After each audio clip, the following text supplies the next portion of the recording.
오늘 우리에게 주시는 하나님의 말씀을 합독해 올리겠습니다. 마태복음 17장 24절부터 27절 말씀을 합독해 올리겠습니다. 가버나움에 이르니 반세계를 받는 자들이 베드로에게 나와 이르되 너의 선생은 반세계를 내지 아니하느냐? 이르되 내신다 하고 집에 들어가니 예수께서 먼저 이르시되 시몬아 내 생각은 어떠하냐? 세상 임금들이 누구에게 관세와 국세를 받느냐? 자기 아들에게냐 타인에게냐? 베드로가 이르되 타인에게니이다. 예수께서 이르시되 그렇다면 아들들은 세를 면하리라.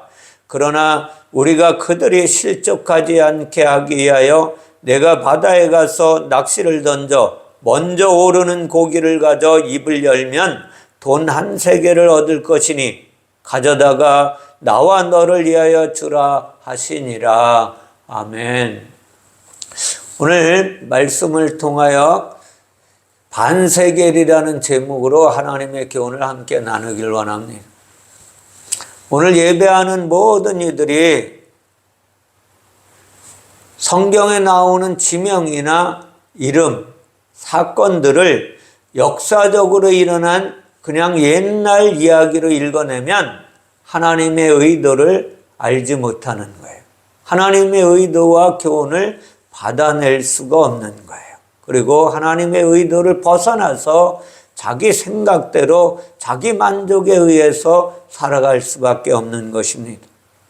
성경의 모든 말씀은 땅에서 일어난 사건들처럼 기록되어 있지만 그곳에 하나님의 구원과 영생의 길로 이끄시는 하나님의 구약의 비밀을 비유의 말씀을 통하여 우리에게 교훈하시고 계신 거예요. 그러므로 이 말씀은 영의 말씀이지 육신의 말씀이 아니라는 거예요. 성령의 이끌림 받지 않으면 누구든지 하나님의 교훈을 바르게 받아서 그리스도를 닮아 살아갈 수는 없는 것입니다. 성령의 이끌림을 받아서 하나님의 말씀을 보거나 듣지 못하면 오래전에 일어났던 그저 역사책으로 밖에 볼 수 없는 거예요. 오늘 예배 자리에 나오신 저와 여러분 모두가 우리가 기도한 것처럼 주의 성령의 충만함을 받아서 오늘 말씀을 통해 우리에게 주시는 하나님의 교훈을 받아내셔서 내 한 사람이 예수 그리스도 안에서 참 만족을 누리며 내 삶을 통하여 하나님의 참 기쁨을 누리며 이 땅에서 살아가는 주인공들이 되시기를 주님의 이름으로 부탁을 드립니다. 오늘 사건은요, 예수님이 어디에서 일어난 사건? 가버나움에서 일어난 사건이에요.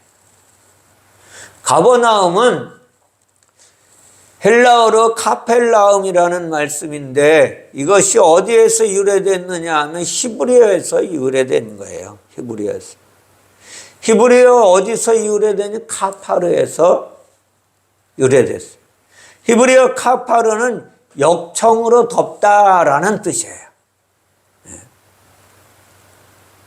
그리고 용서하다, 속죄하다, 제거하다라는 뜻을 가버나움이라는 이름에 가지고 있는 거예요. 그러므로 가버나움이라는 지명의 뜻은 뭐예요? 어느 곳이냐? 속죄하는 곳이고 용서하는 곳이다 라는 뜻이 그 안에 담겨져 있어요. 이는 영원한 생명을 예수 그리스도가 십자가를 통해서 우리에게 전해주는 하나님의 교훈이 어디에 있느냐? 가버나움 안에, 그 이름 안에, 지명 안에 담겨져 있다는 것입니다. 근데 그곳에서 반세겔 받는 이들이 베드로에게 찾아왔어요. 그리고 우리에게 반세겔을 받는 자들은 낯설고 생소합니다. 반세겔 받는 자들이 왜 베드로에게 나왔을까? 반세겔이 무슨 뜻인지 모르니까. 아, 반세겔이 그저 돈 달라고 하는가 보다 이런 뜻을 합니다. 이방인들은 더욱더 잘 모르는 거예요. 그래서 먼저 반세겔의 뜻이 무엇인지를 우리는 잘 알고 넘어가야 합니다. 반세겔을 한마디로 말하면 성전세예요. 성전세. 이것을 출애굽기에서 말씀하고 있어요. 출애굽기 30장 12절부터 16절 말씀을 보면 다음과 같이 말씀하고 있어요. 내가 이스라엘 자손의 수요를 조사할 때에 조사받은 각 사람은 그들을 계수할 때에 자기의 생명의 속전을 여호와께 드릴지니 라고 말해요. 이는 그것을 계수할 때에 그들 중에 질병이 없게 하려 함이라. 무릇 계수 중에 드는 자마다 성소의 세겔로 반세겔을 낼지니, 반세겔을 내라. 한 세겔은 20게라라. 그 반세겔을 여호와께 드릴지며 그 계수 중에 드는 모든 자 곧 20살 이상이 된 자가 여호와께 드리되 너희의 생명을 대속하기 위하여 여호와께 드릴 때에 부자라고 반세겔에서 더 내지 말고 가난한 자라고 덜 내지 말지며 너는 이스라엘 자손에게 속전을 취하여 회막 봉사에 쓰라. 이것이 여호와 앞에서 이스라엘 자손의 기념이 되어서 너희의 생명을 대속하리라. 아멘. 이 구약의 말씀은 비밀이라 그랬잖아요. 어떤 비밀이냐? 하나님의 대속의 비밀이 이 안에 담겨져 있다는 거예요. 성전세의 다른 이름은 뭐예요? 속전의 세금이라는 거예요. 그리고 이 성전세이자 속전은 무엇으로 근거된 인구조사를 근거로 매겨지는 주민세로 그들은 받아내요. 이스라엘 자손으로 계수된 자 중에 20세 이상의 사람들에게 부과된 주민세를 가르쳐주고 있는, 이 주민세는 그 나라의 주민이기 때문에 부과되는 세금이라는, 이 세금은 주민세이기 때문에 금액이 크지 않고 동일하게 내는 거예요. 또한 사람 한 명에 대한 것이므로 금액이 동일하다는 거. 한 명 한 명의 속전하는 값이 똑같다는 거예요. 부자나 능력 있는 사람은 더 내고 가난한 자는 부족한 사람들은 덜 내는 것이 아니라 동일하게 하나님 앞에 내라는 거예요. 부자나 가난한 자가 동일하게 내야 하므로 금액을 하나님이 작게 먹이시는 거예요. 만약 주민세 금액이 높으면 가난한 자들은 낼 수가 없는 거예요. 그러니까 우리나라에도 주민세가 있잖아요. 주민세는 누구나 동일하게 내는 거예요. 이 세금을 징수하는 자는 누가 징수하는 거예요? 성전에서 일하는 자들이 이 세금을 걷어내는 거예요. 걷어들인 세금을 어디다 쓰냐? 성전을 관리하는 데 쓰기도 해요. 그리고 그들이 먹고 사는 데 쓰기도 합니다. 이 반세겔은 그러므로 성전세이자 속전이자 주민세의 반세겔이라는 거예요. 그러나 여기 주민세, 성전세, 속전 이런 거는 그냥 겉뜻에 불과하다는, 겉으로 드러난 이스라엘 백성들이 살아가는 삶 속에 드러난 것에 불과하다는 거예요. 근데 반세겔의 세금을 정하신 분이 사람이 아니라 누가 정했다고요? 하나님이 정하십니다. 하나님이. 이게 중요한 거예요. 하나님께서 당신이 거하실 성전을 유지하기 위해서 정하신 세금은 아니라는 거예요. 그러니까 성전은, 보이는 성전은 모형이라 그랬잖아요. 모형. 반세겔의 실상은 중요하고 우리는 그것을 바르게 알아야 되는 거예요. 반세겔의 뜻에 그 안에 반이라는 뜻이 있죠. 반. 반에 해당하는 언어가 무엇이냐면 마하지트인데 이것이 뭐냐? 반인데 실질적으로 이게 반이 아니라 하나를 둘로 쪼갠다 이런 뜻이에요. 원래 하나를 둘로 쪼개는 것이다. 그게 반이라는 거예요. 둘로 쪼개니까 반이 된 거죠. 그러므로 여기에서 이어지는 단어 세겔이 있어요. 세겔. 세겔을 구약에 가면 세켈 이렇게 이야기해요. 이건 동전의 세겔은 동전의 단위를 말하지만 현대에는 각종 황폐가 잘 발달되어져 각각의 모양과 크기에 따라서 금액을 구분했어요. 이스라엘 백성들이 살 때는 무게를 달아서 쟀다는 거예요. 그리고 거슬러 고대로 올라갈수록 화폐는 그 재질과 무게에 따라 가치가 결정되는 거예요. 어떤 금이냐, 은이냐, 동이냐 이런 것에 따라서 가치가 결정돼요. 세겔은 일종의 무게 단위를 말한다는 거예요. 그리고 이 무게 단위는 무엇으로 확인하느냐? 이스라엘 백성들이 저울에 달아요. 금이나 은이나 저울에 달아서 이것의 무게를 정하는 거예요. 그래서 세겔은 사칼이라는 단어에서 왔는데 이것은 무게를 다는 저울이다 라는 뜻이에요. 무게를 다는 저울. 저울의 무게를 다는 것이 반세겔이라는 거예요. 다시 말하면 한 세겔을 쪼개어 저울에 단다는 거예요. 그런데 이 저울이라는 단어가 신약으로 오면 바뀌어요. 저울이라는 단어가. 신약으로 오면 무엇으로 바뀌냐면 멍에로 바뀌는 거예요. 멍에. 예수님이 말하자면 내 멍에를 지고 나를 따라오라. 내 멍에는 쉽고 가볍다고 말씀하셨어요. 요즘은 모든 저울이 디지털로 되어 있잖아요. 그죠? 근데 잘 모르는 거예요. 그래서 옛날에 저울은 막대기에다가 추를 달아서 무게를 재는 거예요. 이 모양이 마치 밭을 가는 소에게 올려놓은 멍에와 같은 모양이라 그래서 신약에 와서 멍에로 바뀌는 거예요. 멍에는 다시 무엇으로 바뀌느냐 하면 연결되냐면 두 마리 소를 이야기해요. 두 마리 소가 한 쌍으로 묶이는 역할이에요. 이 멍에를 지고 가는 거예요. 두 마리 소가. 이러한 그림들을 다 모으면 반세겔이 무엇을 가리키느냐? 십자가에 달리신 예수 그리스도를 향하고 있다는 걸 잊지 마셔야 돼요. 십자가는 십자가가 예수님이 달려서 죽으셨는데 무슨 반세겔이 둘로 쪼개지는 것이냐 이렇게 말할 수 있어요. 보이는 것만 가지면. 왜 십자가는 무엇이 쪼개지는 것이냐? 둘로 쪼개지는데 영과 육이 나뉘는 거예요.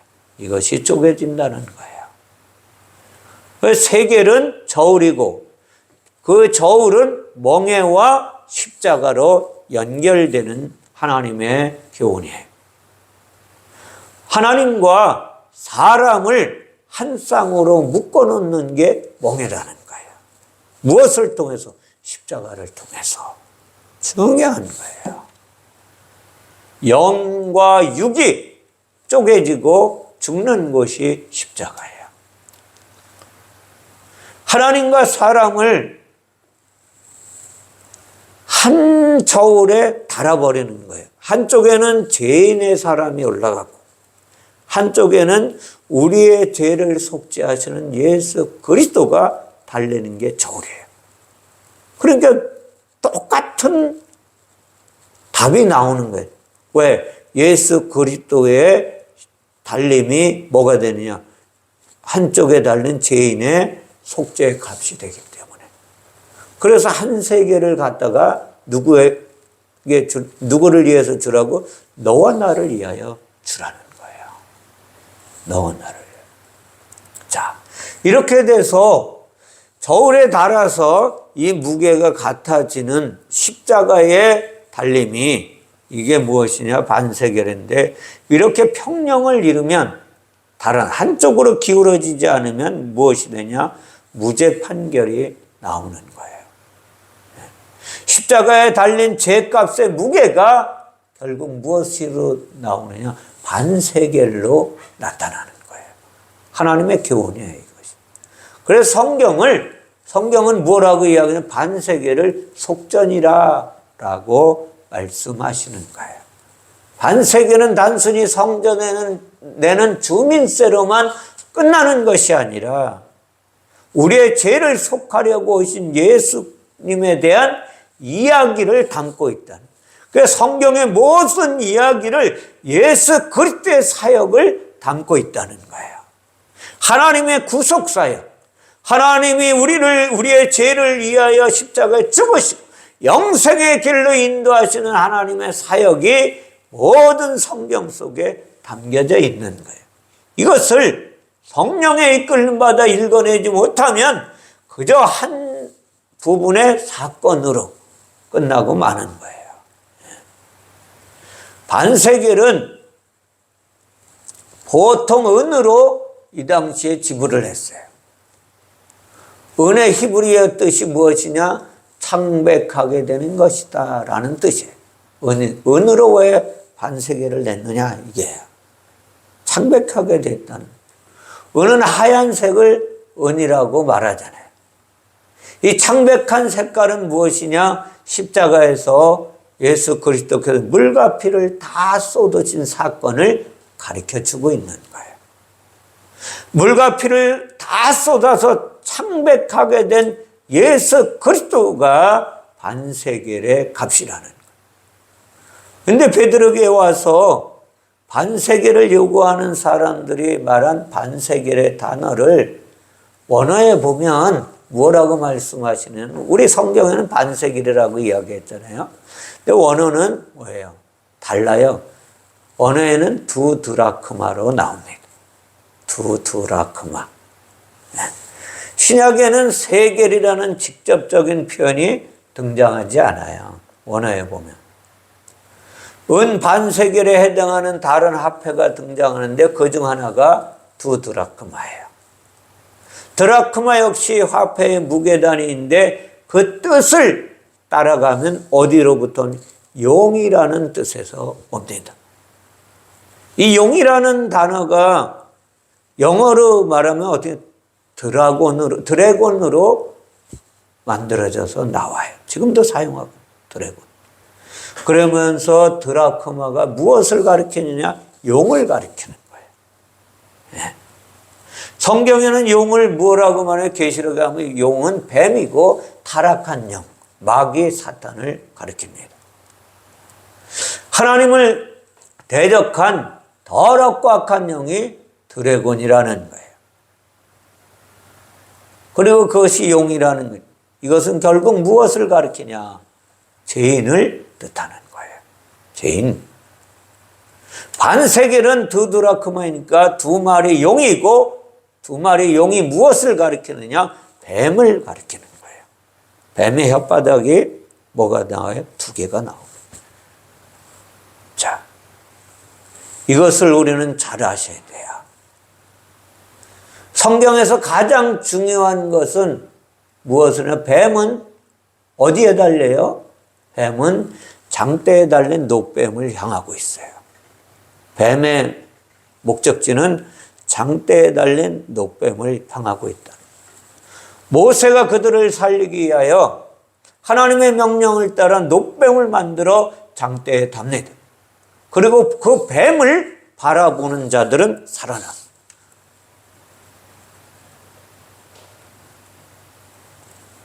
요한복음에 가면 사도 요한은 예수님의 행적을 기록할 때, 교훈을 기록할 때에 요한복음 3장 14절 15절에서 뭐예요? 모세가 장대에 단 노뱀이 예수께 적용되는 말씀이 있어요. 예수께서 뱀이 되어 십자가에 달리겠다고 해석해 놓습니다. 그러므로 십자가에 달리신 예수님은 뭐예요? 뱀이. 이걸 아셔야 돼요. 뱀이고 속죄를 하는 반세겔로 오늘 말씀의 반세겔과 동격이라는 거예요. 이 말씀이. 예수께서 십자가에 달리실 때 두 강도가 이제 양쪽에 달려 있습니다. 그죠? 그리고 우편에 있는 강도는 구원을 받고 좌편에 있는 강도는 그냥 저주받는 거예요. 자, 이것을 제가 지난번에 설교할 적에 두 강도를 설교할 적에 이 죄인을 예수께서 십자가에 달려 죽으심으로 말미암아 의롭게 만드는 사건이 십자가의 사건이다. 이렇게 말씀드렸어요. 그죠? 근데 이 두 편의 강도는 좌측에 있는 죄인을 의롭게 만드시는 하나님의 십자가의 사건임을 가리키기 이전에 예수 그리스도를 가리키고 있다는 것을 아셔야 돼요. 무엇을 가리켜? 예수 그리스도의 육이 죄인을 뜻하고 죄인의 모습으로 오셔서 죽는 거예요. 죽고 의인이 된 우편 강도는 그리스도로 살아나는 놀라운 역사에 하나님의 사건을 그려놓고 있다는 거예요. 다시 말씀드리면 예수님이 좌우측에 달린 것은 선과 악으로 쪼개지는 거예요. 예수님의 영은 선이고 육은 악입니다. 육체가 피 흘려 속죄가 되고 영은 생명의 부활로 새 생명으로 우리 안에 찾아오시는 거예요. 그러니까 성령이 되셔서 우리 안에 찾아오시면 이 성령이 주님이 말씀하셨던 복음서의 말씀이 진리의 말씀으로 내 안에 심기어지는 거예요. 새 생명으로. 하나님은 이러한 놀라운 역사를 만드시기 위하여 성경을 우리에게 허락하셨어요. 물과 피를 다 쏟으신 창백해진 예수님의 육체, 그것이 뭐냐? 속전의 은으로 드리는 값이다. 이것을 오늘 성경을 통해서 우리에게 교훈하시는 거예요. 그래서 생명으로 부활하신 그리스도가 성령의 금으로 우리에게 찾아오시는 거예요.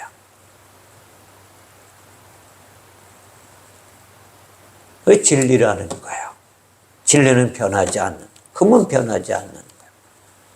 베드로가 성전 미문에서 구걸하던 안전뱅이에게 뭐라고 말하느냐 하면, 한 푼 줍시오 하고 하는 그 사람에게 내게 은과 금은 없거니와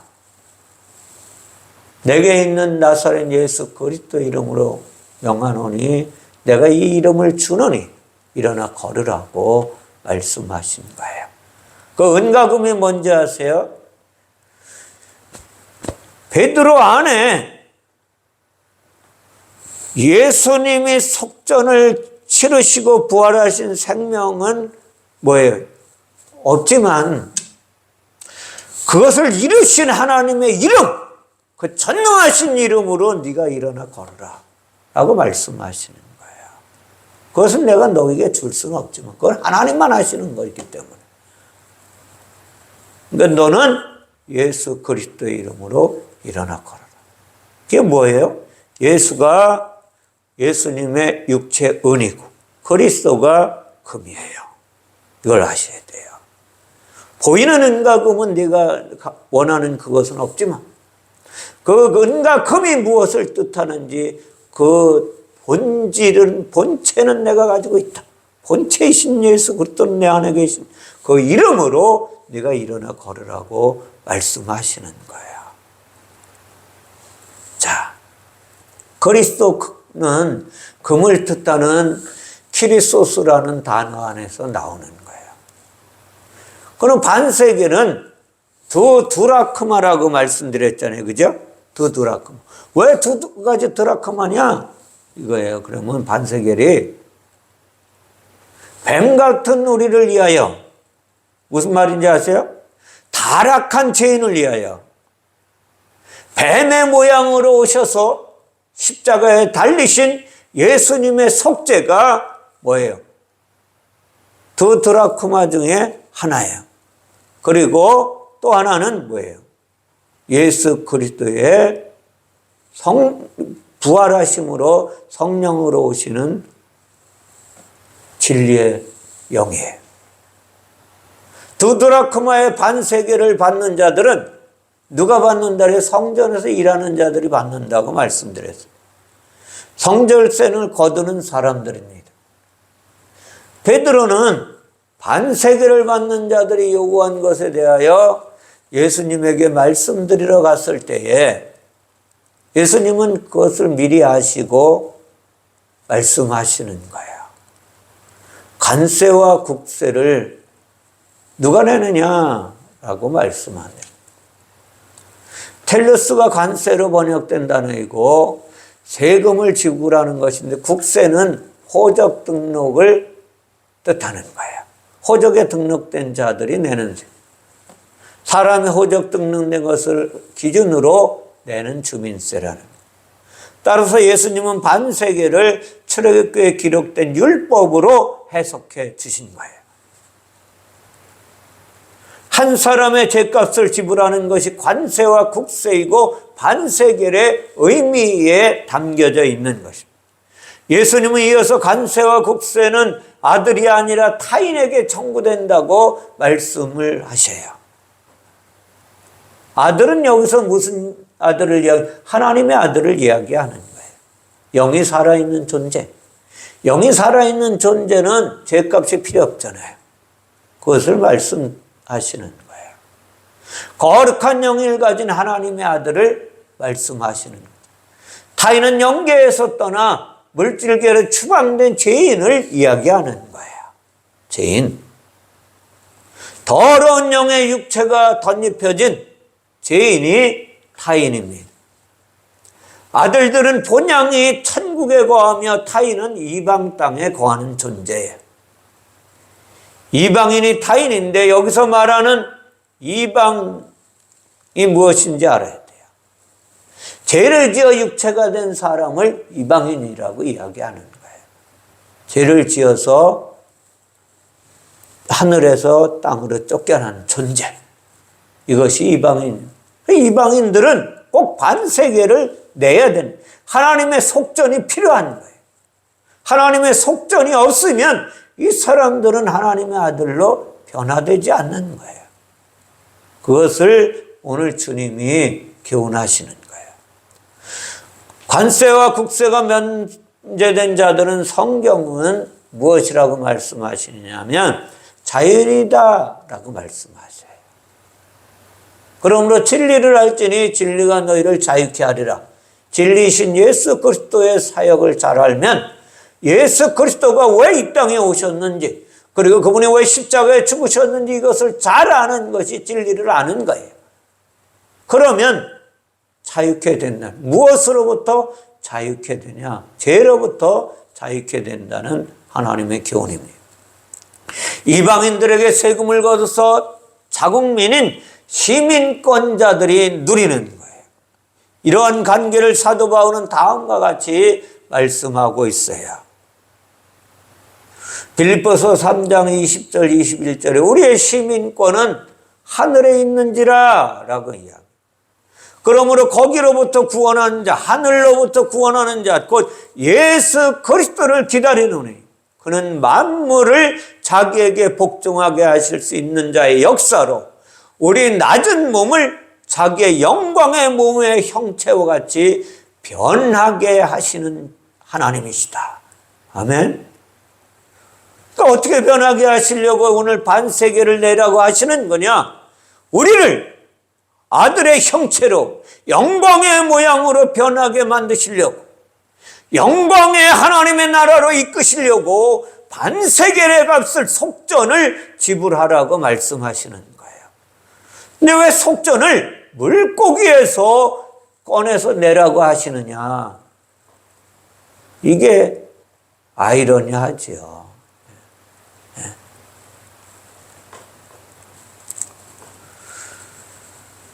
베드로에게 너는 낚시를 던져서 먼저 올라오는 고기의 입을 열면 거기에 한 세겔이 있을 것이다. 그 한 세겔의 값을, 한 세겔을 가지고 너와 나를 위하여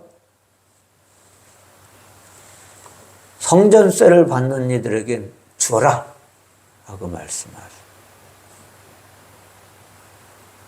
모든 이들은 이 말씀을 전능하신 하나님의 빗대어 표현을 합니다. 하나님은 못하실 것이 없으시니까 물고기를 건져 올리면 거기에 한 세겔이 있게 하시는 하나님이시다. 그렇게 설명을 한다면 아이러니한 거예요. 자신들이 믿고 있는 예수님이 전능하신 것에 환호할 뿐이지 그 이상의 것이 안 나타나는 거예요. 어떤 물고기의 입에서 한 세겔이 있을 확률이 물고기 안에 있겠느냐는 거예요. 예? 물속에 가서 낚시질을 했는데 첫 번째 올라오는 고기 안에 한 세겔이 담겨져 있을 확률이 얼마나 있겠느냐. 예. 설령 한 세겔을 물고 있다고 할지라도 고기가 한 세겔을 물고 있다 할지라도 그 입에 물고 있는 한 세겔 때문에 낚시를 물겠느냐는 거예요. 이 고기가 이미 물고 있는 것이 있기 때문에 또 입을 열어서 물겠느냐. 상상을 해보세요. 안 맞는 거예요. 그러니까 많은 목회자들은 이 사건을 하나님의 기적이라 이렇게 치부해버리고 마는 거예요. 예수님의 모든 비유의 말씀은 구약에 있는 비밀의 말씀을 해석해 주는 거라고 말씀드렸죠. 아니 그러면 목사님 구약에 어디 물고기 입에서 돈이 나온 적이 있나요? 이렇게 말할 수 있어요. 근데 그런 돈만 이야기하는 것이 아니라는 거예요. 구약에 보면 요나가 나오죠. 요나가 물고기 뱃속에서 토해집니다. 요나서 2장 10절에 보면 여호와께서 그 물고기에게 말씀하심에 요나를 육지에 토하니라. 아멘. 네. 물고기 입에서 무엇인가가 나온 사건이 요나서에 자세하게 기록되어 있어요. 큰 물고기 뱃속에서 요나가 토해졌다고 말씀하고 있어요. 누구의 말씀을 통하여? 하나님의 말씀을 통하여. 그러니까 요나가 무슨 뜻을 가지고 요나가 한 세겔의 뜻을 가지고 있는 거예요. 그리고 우리는 요나의 입에서 요나를 입에서 내뱉은 큰 바다 물고기가 어디에 등장하느냐? 창세기 1장에 가면 창세기 1장 21절에 보면 큰 바다 짐승이 나옵니다. 큰 바다 짐승으로 번역된 단어 탄인이 다양한 뜻을 가지고 있다고 말씀드렸어요. 근데 이 탄인이란 뜻은 짐승, 들깨, 용, 뱀, 사랑, 바다괴물, 무서운 짐승 여러 가지 등으로 번역이 되어 있습니다. 해석이 되어서 나와요.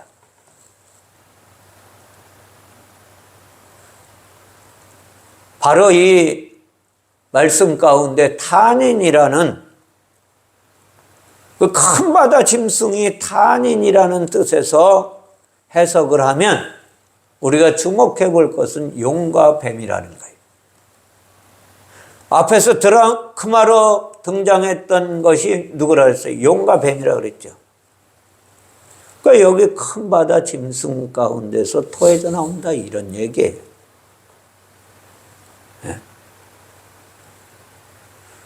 큰 용이 무엇을 가리키는지를 우리는 알아야 돼요. 용이 무엇을 가리키느냐 그러면 용이 계시록에 가면 계시록 12장 9절에 큰 용이 내쫓기니 그래요. 곧 옛뱀, 마귀라고도 하고 사탄이라고도 하며 온 천하를 깨는 자라 그가 땅으로 내쫓기니 그의 사자들도 그와 함께 내쫓기니라. 용과 뱀과 마귀와 사탄이 한 구절에 등장을 하고 있어요. 그 존재는 하늘에서 땅으로 쫓겨난 자들을 이야기하는, 그게 누구냐? 사람을 이야기하는 거예요. 사람. 죄인된 사람을 이야기하는 거예요. 영이 타락하여 땅으로 육체를 입고 쫓겨난 사람이 뱀이고 용이고 사단이고 마귀고 귀신이라는 거예요.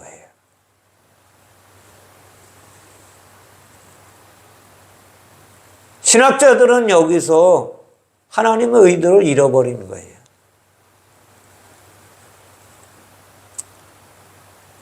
왜 그러냐? 그들이 말하는 용과 뱀과 사탄과 마귀는 인간과 별개라는 것을 이야기하는 거예요. 그러면 하나님의 교훈이 맞지 않아요. 하나님의 말씀의 뜻이 일치되지 않는다는 거예요. 예수께서 뱀처럼 십자가 위에 달리신다고 말씀하셨어요. 예수님의 육체가 뱀의 모양이라는 것을 말씀하고 있는 거예요. 우리 사람을 대신하여 뱀의 형상이 되어 십자가에 달리신 거예요. 원래 뱀은 타락한 인간인데 모든 사람들은 죄를 지어서 그 영이 육체 밖으로 나올 수가 없잖아요. 그렇죠? 타락한 영은 육체에 결박되어 영이 육체를 떠나는 순간에 죽어버리는 거예요. 무슨 이야기인지 아세요? 영이 육체를 떠나는 순간, 죽은 영이 가는 순간 사망이라는, 사망. 네. 이는 죄의 값이 사망이기 때문에 그렇다는 것입니다.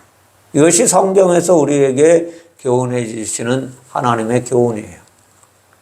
오직 예수님 한 분만 거룩한 육체를 가지고 오셨지만 그 육체의 모양이 뱀과 같은 육체를 가지고 왔다. 그러므로 예수님 한 분만 거룩한 영이시기 때문에 육체를 떠나도 살아계실 수 있다는 거예요. 다른 사람들은 죄에 묶여 있기 때문에 모든 인간은 육체를 떠나면 사망해요. 예수님의 육체 속에는 타락한 영이 아니라 거룩한 영이 계시기 때문에 그렇다는 거예요. 육체에 결박당하지 않을 수 있는 유일한 영은 그리스도예요. 바로 예수 그리스도의 영이라는 거예요.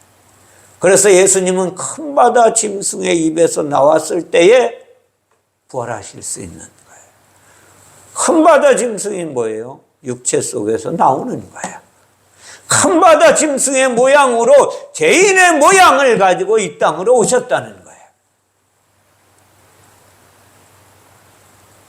육체가 죽었을 때 거룩한 영은 죽으실 수 없기 때문에 거룩한 영으로 그분은 살아계시고 존재하시고 여러 사람들 앞에서 증거로 보여주시고 진리가 무엇인지를 가르쳐 주셨어요. 그러므로 오늘 짐승은 예수님의 육체의 그 입에서 나온 요나는 무엇을 가리켰냐? 예수 그리스도의 영, 다시 말하면 성령을 가리키는 거예요. 요나의 이름의 뜻은 두 개를 나타낸다고 지난번에 설교 가운데 말씀드렸어요. 제가 요나의 뜻은 하나는 포도주고 하나는 비둘기라고 말씀드렸어요. 성경에서 포도주는 피로 대신하는 것입니다. 붉은 피가 포도주라는 거예요. 물이 포도주로 변한 사건은 어디서 나는 혼인잔치에서 나옵니다. 그 물이 포도주가 된 사건이 무엇이냐 이거예요. 이것이 바로 요나를 가리킨다는 거예요. 십자가에서 물과 피를 쏟으신 예수가 예수의 모형이 무엇이냐, 비유가 무엇이냐, 요나를 가리킵니다. 포도주는 피이고 육체입니다.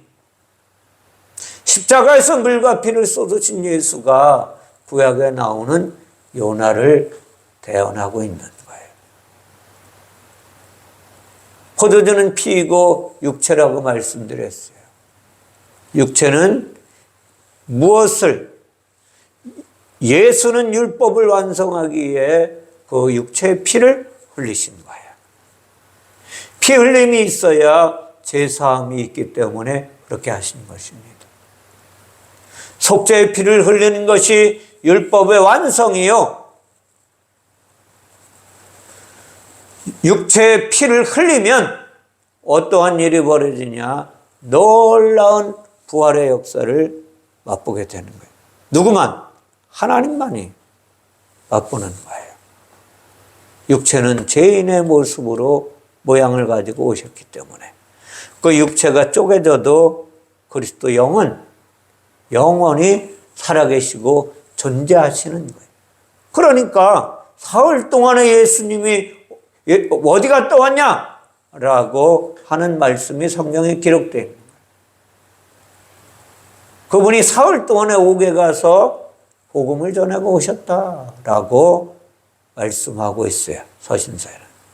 자, 그래서 물고기 입에서 나온 요나는 누구를 찾아가는 거예요? 예수 그리스도를 찾아가는 거예요. 예수 그리스도는 무엇을 이야기하는? 오늘 한세겔과 같은 뜻이라는 거예요. 어디서? 물고기 입에서 나오는 한세겔. 물고기는 누구를 이야기하는 거예요? 물고기가 바다의 큰 짐승이야. 원래는 죄인이에요. 근데 죄인의 모습으로 오신 예수 그리스도의 육체를 가리키는 거예요. 중요한 것입니다. 그래서 주님은 말씀하세요. 말씀을 보내어 저들을 고치셨느니라고. 근데 여기서 예수는 속죄를 위한 반세겔이고 그리스도는 속죄함을 받은 자에게 임하는 성령으로 오시는 반세겔의 값이라는 거예요. 그러니까 은과 금이에요, 이게. 다시 말하면. 근데 예수님은 뭐래? 반세겔은 너를 위해서 내라. 그렇게 말씀하시잖아요. 그럼 베드로가 무엇을 이야기하는 것입니까? 지난번에 베드로는 반석인데 어떤 반석? 쪼개진 반석을 가리키는 거예요. 쪼개진 반석. 자, 육체 예수가 누구를 가리키는 거예요? 베드로와 동격이라는 거예요. 이름의 뜻이 동격이다. 그리고 육체의 예수가 반세겔이고 성령의 그리스도가 뭐예요? 구원을 보증하는 성령이 반세겔로 값을 치르는 거예요. 그래서 다소 복잡해 보이는 과정을 통해서 무엇을? 예수님은 베드로를 통해 한 세겔을 가지고 갖다가 주어라 라고 말씀하시는 거예요. 베드로가 던진 낚시는 사람을 낚는 어부의 낚시라는 거예요. 낚싯바늘이 무엇입니까? 그러면 낚싯바늘에 물려야 가잖아요. 그죠? 낚싯바늘은 십자가에 죽으신 예수님을 못 박은 것을 가리키는 거예요. 먼저 오르는 물고기는 처음 되신 하나님의 육체를 입고 오신 예수를 가리키는 거예요. 먼저 올라온 물고기. 그걸 아셔야 돼요. 모든 게 다 누구를 가리켜? 예수 그리스도를 향하고 있는 사건이라는 거예요. 먼저는 처음이고 처음 되신 하나님을 가르쳐주는 거예요.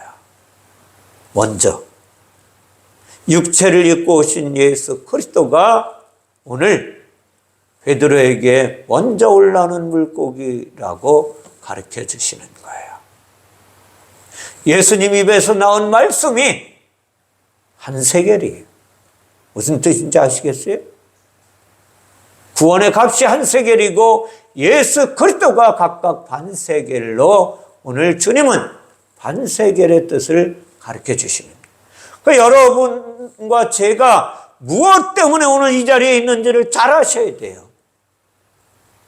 예수님이 베드로를 통하여 먼저 흘러는 물고기 입속에서 한 세겔을 가져다가 값을 지불하라. 너와 나를 위하여. 하나는 죄값이고 하나는 의의 보증을 하는 값이라는 거예요. 무슨 뜻인지 아시겠어요?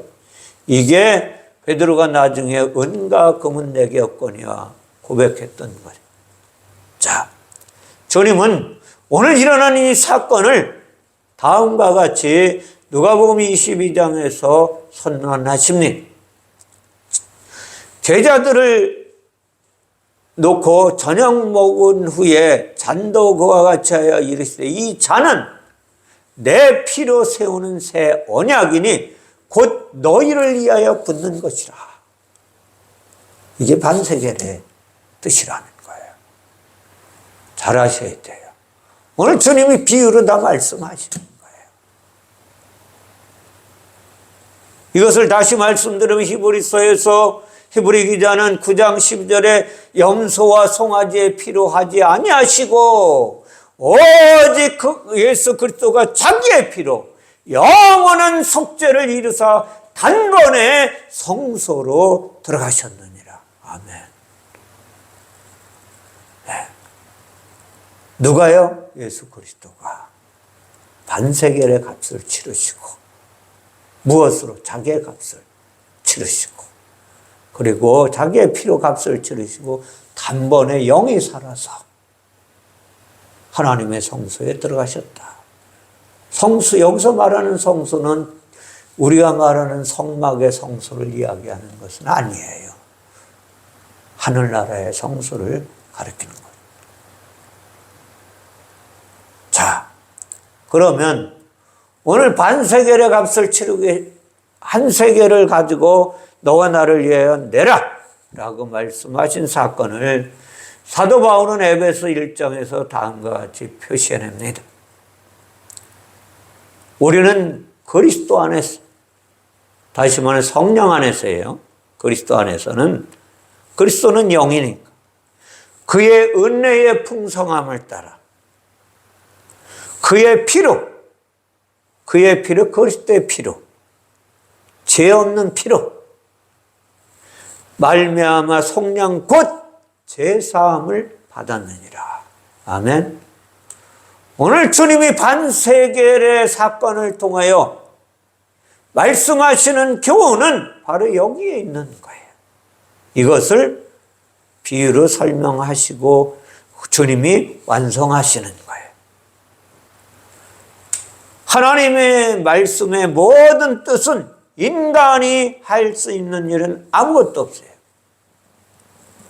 예수님께서 구약의 비밀로 구원의 역사를 이루어 가실 것을 설계도로 만들어 놓으신 그 사건을 예수님이 오셔서 그 사건의 설계도가 곧 내가 이룰 것이라고 말씀하시는 거예요.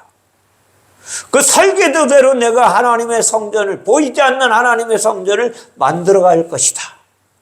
어떻게? 당신이 육체로 오셔서 십자가에서 반세겔의 값을 치르심으로 말미암아 그 한 세겔을 통해 반세겔의 값을 치르시고 반세겔을 가지고 다시 성령으로 오셔서 거룩한 성령으로 오셔서 진리의 말씀이 바로 이것을 가리키는 것이다 라고 우리에게 말씀하시겠다는 거예요. 교훈하시겠다는 거예요. 이것을 베드로 사도는 다음과 같이 오늘 사건을 설명해냅니다. 오직 흠없고 점없는 어린 양 같은 그리스도의 보배로운 피로 내가 반세겔의 값을 받은 존재다 라고 설명하시는 거예요. 사랑하는 성도 여러분, 성경 속에서 물고기 뱃속에서 입에서 나온 그 한 세겔의 값이 무엇인지를 잘 아셔야 돼요. 네. 그것을 그냥 베드로에게 그 성전세를 갖다 내고 네가 성전에 드나들라고 말씀하시는 것 뜻이 아니라는 거예요.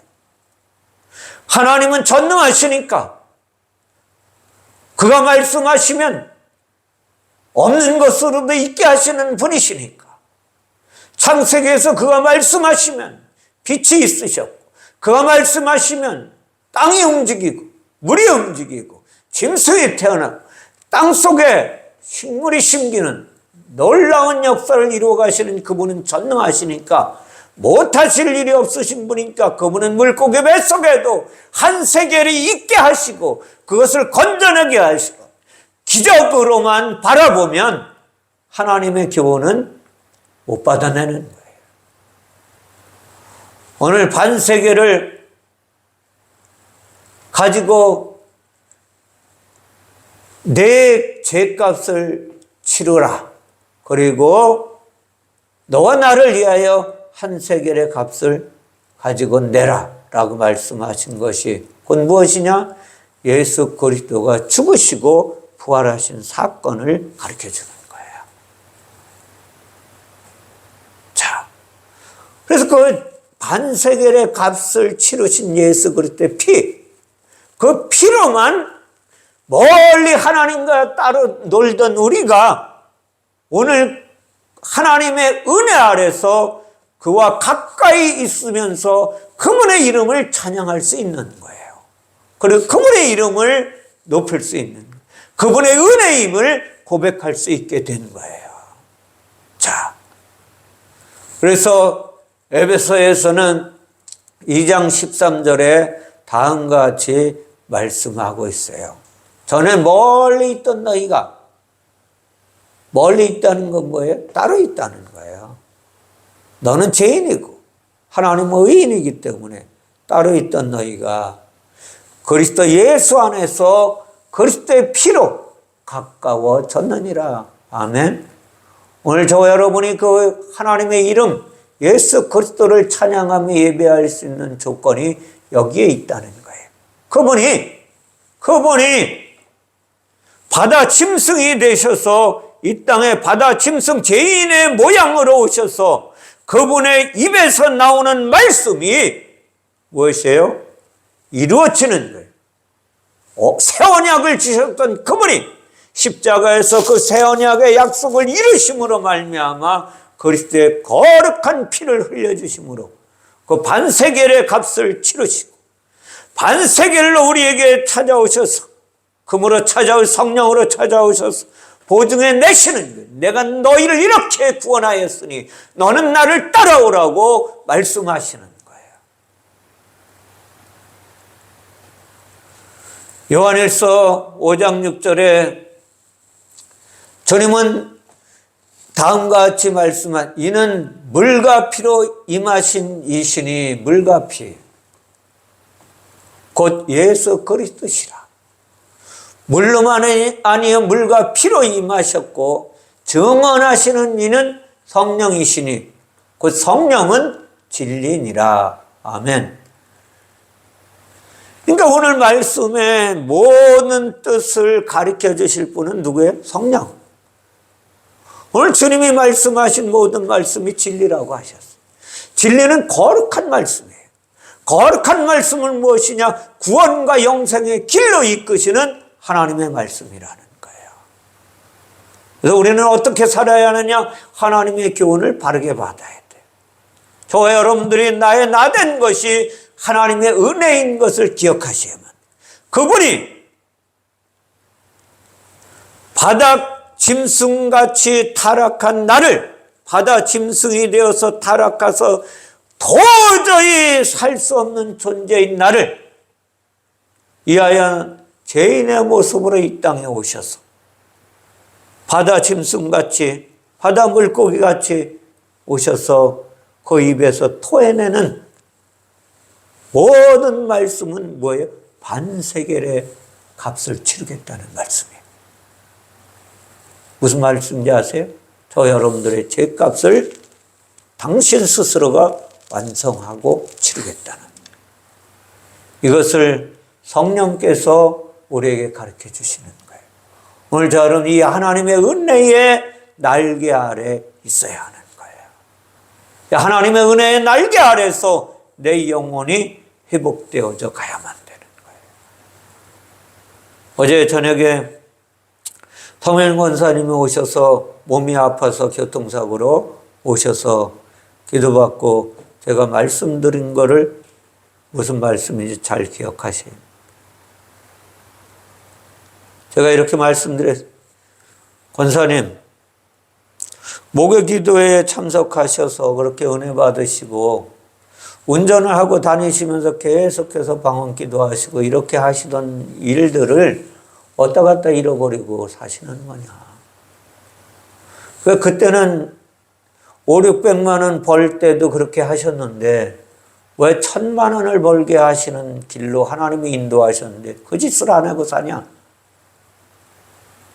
만약에 당신에게 오늘과 같은 그때 교통사고와 같은 사건이 안 일어났으면 당신은 하나님이 버리는 자식이라고 봐야 된다.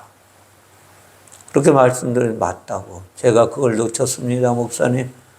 다시 회복해서 살아보겠습니다 하고 돌아가셨어요. 자, 우리는 왜 주님이 반세겔의 값을 치르셨느냐? 다른 거 없어요. 그분이 성령의 끈으로, 진리의 끈으로 우리를 묶으시려고, 우리를 하나 되게 하시려고, 누구와? 하나님과 하나 되게 하시려고. 그래서 에베소 4장 3절에는 다음과 같이 사도 바울은 에베소 교회를 향하여 권면을 하니 평안에 매는 줄로 성령이 하나 되게 하신 것을 힘써서 지키라고. 아무리 주님이 전능하신 하나님께서 육체를 입고 오셔서 육체의 죄인의 모양으로 오셔서 반세겔의 값을 치르시고 성령으로 오셔서 깨닫게 하시고 가르쳐 주시고 느끼게 하시고 통치하시고 인도하시지만 이것을 거부해버리면 하나님이 평안에 매는 줄로 묶는 그 놀라운 사건 안에 내가 들어갈 수 없는 거예요. 예수님이 물과 피를 흘리시고 내게 반세겔의 값을 치르셔서 죄값을 치르시고 그분이 성령으로 찾아오셔서 하나님의 반세겔의 사건, 오늘 말씀하시는 반세겔의 이 사건이 나를 구원하시는 하나님의 사역이었음을 믿으셔야만 돼요. 그리고 받아들이시고 감사하며 기뻐하며 살아가야 돼요. 그리고 성령이 하나 되게 하신 것을 힘써 지켜내는 놀라운 역사가 우리 안에 일어나야만 하는, 하나님은 오늘 저와 여러분의 생각을 바꾸시길 원하시는 거예요. 내 육체의 지식으로 살아가는 삶이 아니라 성령의 이끌림 받아 성령의 가르침을 따라서 하나님이 내 구원 사역을 완전히 이루시고 성령으로 오셔서 나를 이루하시고 권면하시고 회복시키시는, 그리고 인도하시는 놀라운 하나님의 말씀의 인도하심을 따라서 내가 피 흘리기까지 싸워 승리하는 그리스도인으로 세워지기를 주님의 이름으로 축원을 드립니다. 기도하겠습니다. 사랑의 하나님 감사합니다. 하나님의 놀라우신 은혜 가운데 반세겔의 사건을 통하여 하나님의 구원과 영생의 길로 인도하시는 주인공이심을, 그 하나님이심을 오늘 우리에게 교훈하시고 인도하여 주셨습니다.